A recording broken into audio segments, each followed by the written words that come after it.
tendency.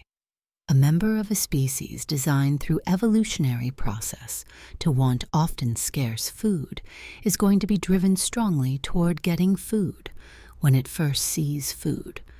And this is going to occur often and tend to create some conflict when the food is seen in the possession of another member of the same species.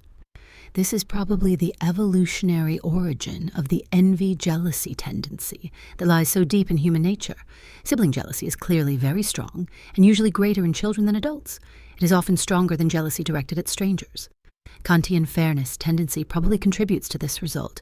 Envy-jealousy is extreme in myth, religion, and literature, wherein, in account after account, it triggers hatred and injury.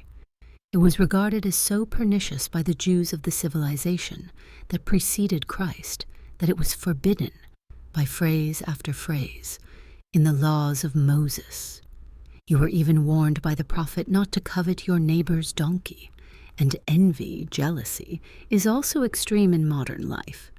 For instance, university communities often go bananas when some university employee in money management or some professor in surgery gets annual compensation in multiples of the standard professorial salary, and in modern investment banks, law firms, etc., the envy-jealousy effects are usually more extreme than they are in university faculties.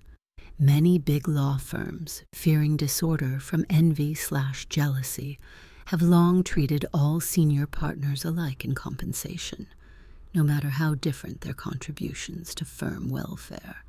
As I have shared the observation of life with Warren Buffett over decades, I have heard him wisely say, on several occasions, "It is not greed that drives the world, but envy." And because this is roughly right, one would expect a vast coverage of envy, jealousy in psychology textbooks. But no such vast coverage existed when I read my 3 textbooks. Indeed, the very words envy and jealousy were often absent from indexes. Non-discussion of envy-jealousy is not a phenomenon confined to psychology texts. When did any of you last engage in any large group discussion of some issue wherein adult envy/jealousy was identified as the cause of someone's argument? There seems to be a general taboo against any such claim. If so, what accounts for the taboo? My guess is that people widely and generally sense that labeling some position as driven by envy/jealousy will be regarded as extremely insulting to the position taker, possibly more so when the diagnosis is correct than when it is wrong. And if calling a position envy-driven is perceived as the equivalent of describing its holder as a childish mental basket case, then it is quite understandable how a general taboo has arisen. But should this general taboo extend to psychology texts when it creates such a large gap in the correct psychological explanation of what is widespread and important?